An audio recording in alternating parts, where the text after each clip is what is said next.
Are doing well. अच्छा जी, last lecture में हमने डिस्कस किया था कि ऑर्गेनाइजेशंस को प्रिपेयर करना is one of the very important, because ये आपका करंट अफेयर्स भी अटेन करती हैं या आपका पाकिस्तान अफेयर्स भी अटेन करती हैं। Let's start with types of organisations. मैंने आप लोगों को इन्फॉर्म किया था कि दो टाइप्स होती हैं ऑर्गेनाइजेशंस की, या तो रीजनल अदारे होते हैं या इंटरनेशनल अदारे होते हैं।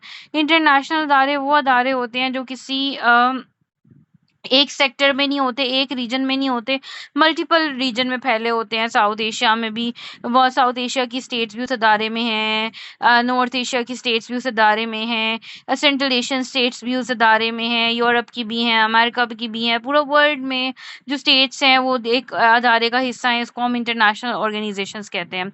इसी तरह वो अदारे जो किसी एक रीजन पे, किसी एक सेक्टर पे, किसी एक खित्ते पे रिलाई कर रही होती हैं और उनकी प्रोग्रेस और उनकी डेवलपमेंट को देख रही होती हैं, उन्हें रीजनल अदारा कहते हैं। अब जब सार्क की बात करते हैं ना, सार्क एक रीजनल अदारा है, एक रीजनल ऑर्गेनाइजेशन है। सार्क का फुल एब्रीविएशन है जी, South Asian Association of Regional Cooperation. इसका मतलब कि ये जितने भी ममालिक यहाँ काम कर रहे हैं, इसमें जो भी डिबेटिंग हो रही है, इसमें जो भी जो है समिट्स आ रही हैं, वो सारी की सारी क्राइटेरिया क्या है कि वो सारा क्राइटेरिया इस बात पे बेस कर रहा है कि साउथ एशिया के लोगों के जो रिलायंसेस हैं, साउथ एशिया के अंदर जो डेवलपमेंट है वो किस तरह हो रही है, साउथ एशिया के लोग किस तरह प्रोग्रेस कर रहे हैं, साउथ एशिया में कौन कौन सी इन्वॉल्वमेंट हो रही है। ठीक है, तो SAARC was established on 8 December 1985 under the 52 article of United Nation. तो यूनाइटेड नेशन अब आपने याद रखना है, मैंने आप लोगों को बताया था कि जब स्टेट बनती है ना तो वो भी अप्रूव्ड करवाई जाती है यूएन से। इसी तरह वर्ल्ड में कोई भी पैक्ट होता है, कोई भी मल्टीनेशनल डेवलपमेंट होती है, और वो डेवलपमेंट अगर यूएन के रीजन्स और सेक्टर्स के अंदर आती हैं, वो इंटरनेशनल लॉ के बेसन में आती हैं, तो यूएन उसको अप्रूव्ड करता है, यूएन उसकी रिप्रेजेंटेशन अपने आर्टिकल में जो है वो डिबेट करवाता है। तो सार्क जो है ना वो 1985 में बनी और यूनाइटेड नेशन के 52 आर्टिकल के मुताबिक इसको लेके चलाया गया। ठीक है, तो अक्सर क्वेश्चंस आ जाते हैं कि जो सार्क है वो किस आर्टिकल के जो है तहत बनी। अच्छा, अब आप लोगों ने याद रखना है जी, MBBS पेन से इसके जो नेम हैं उसके कंट्रीज के वो आपने याद रखने हैं। इसमें 8 ममालिक हैं जो कि इसके परमानेंट मेंबर हैं। हर अदारे में कुछ परमानेंट मेंबर्स होते हैं और कुछ ऑब्जर्वर स्टेट्स होती हैं। इसके परमानेंट मेंबर्स आपने MBBS पेन से याद रखने हैं, जो कि है मालदीव्स, बांग्लादेश, भूटान, इंडिया, नेपाल, पाकिस्तान, श्रीलंका और अफगानिस्तान। अब दो तरह के क्वेश्चंस हमसे MCQs में अक्सर पूछे जाते हैं, MPT में, इसलिए आपको ना ये चीज़ का क्राइटेरिया भी आपको आपके माइंड में होना चाहिए। फाउंडेड मेंबर्स का मतलब डिफरेंट होता है और परमानेंट मेंबर्स का मतलब डिफरेंट होता है, ऑब्जर्वर स्टेट्स का मतलब डिफरेंट होता है। फाउंडेड मेंबर्स वो होती हैं जिस टाइम पे अदारा बना होता है ना, उस टाइम पे जो अदारे का हिस्सा होती हैं, जो उसको साइन कर रही होती हैं, उसको बना रही होती हैं, उसकी बानी स्टेट्स होती हैं। और परमानेंट मेंबर्स होते हैं कि बाद में उस रीजन की कोई और स्टेट भी आ गई, ऐड हो गई, और इस टाइम पे उसके कितने परमानेंट मेंबर्स हैं। ऑब्जर्वर स्टेट्स परमानेंट मेंबर्स नहीं होते, वो स्टेट्स होती हैं जो उस रीजन का हिस्सा नहीं होती लेकिन उसको ऑब्जर्व कर रही होती हैं, किसी ना किसी समिट में हिस्सा लेती हैं, किसी एक सेक्टर में डेवलपमेंट कर रही होती हैं।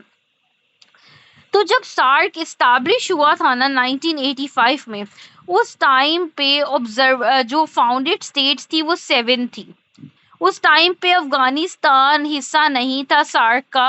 अफगानिस्तान ने सार्क को 2007 में जाके ज्वाइन किया है, क्योंकि अफगानिस्तान के अंदर इंसर्जेंसी थी, टेररिज्म था, एक्सट्रीमिज्म था। तो उस वजह से अफगानिस्तान की मतलब जो इकोनॉमिक कंडीशंस थी वो इतने एप्लीकेबल नहीं थी कि वो किसी भी अदारे का हिस्सा बन सके। ठीक है, इसी तरह हर अदारे की कुछ ऑब्जर्वर स्टेट्स होती हैं, जो कि यूनाइटेड नेशन के आर्टिकल 52 में ये बात की गई है कि किसी भी अदारे को बनाने के लिए ये मेजर एस्पेक्ट है कि वहाँ पे कुछ लोग ऐसे भी हों, कुछ स्टेट्स ऐसे भी हों जो उनके कॉस्ट एंड प्रॉफिट्स को देखें और उसकी रिपोर्टिंग जो है वो करें और किसी ना किसी एक आध सेक्टर में डेवलपमेंट करें। अब ये जितने भी अदारे बनते हैं ना, ये सेक्टर्स में डेवलपमेंट के लिए होते हैं कि जी एजुकेशन में एक दूसरे की हेल्प की जाए, जो परमानेंट स्टेट्स होती हैं उनकी साइंस एंड टेक्नोलॉजी टेक्नोलॉजी में मदद की जाए जी, ड्रग्स एंड नारकोटिक्स कंट्रोल की जाए, जितने भी ईवल्स हैं सोसाइटी के अंदर, ड्रग ट्रैफिकिंग या स्मगलिंग, इनको कंट्रोल किया जाए जी, साइंस एंड टेक्नोलॉजी में खुद को आगे लेके जाया करे जी, ट्रेडिंग जो है वो रिज्यूम की जाए, ठीक है, ताकि स्टेट के अंदर डेवलपमेंट हो, रीजन के अंदर डेवलपमेंट होगी तो अल्टरनेटली वो स्टेट जो है वो भी डेवलप्ड होगी। इसी तरह इसकी जो ऑब्जर्वर स्टेट्स हैं वो 9 हैं, जिसमें China, Iran, Japan, south Korea, Mauritius, Myanmar, Australia, US and European union जो है वो शामिल है। अब सार्क जो है ना वो क्यों बनी थी? इट वाज 1980s जब कॉन्फ्रेंस होती है जी, और उस कॉन्फ्रेंस में इंडिया, पाकिस्तान और बांग्लादेश के जो प्राइम मिनिस्टर्स हैं वो आपस में मिलते हैं।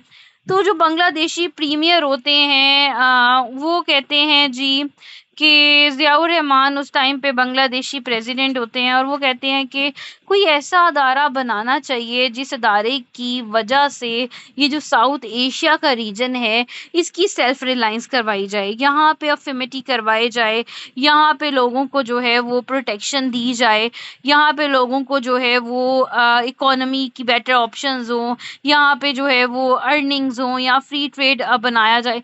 तो इंडिया और पाकिस्तान स्टार्टिंग में रिलेक्टेंट थे, बट आफ्टर 1983 जो है दोनों ने एग्रीड किया और फिर ये कॉन्फ्रेंस में बैठे, और जो कॉन्फ्रेंस हेल्ड होती है बांग्लादेश के अंदर ढाका में, और 8 दिसंबर 1985 में ये अपना चार्टर साइन करते हैं।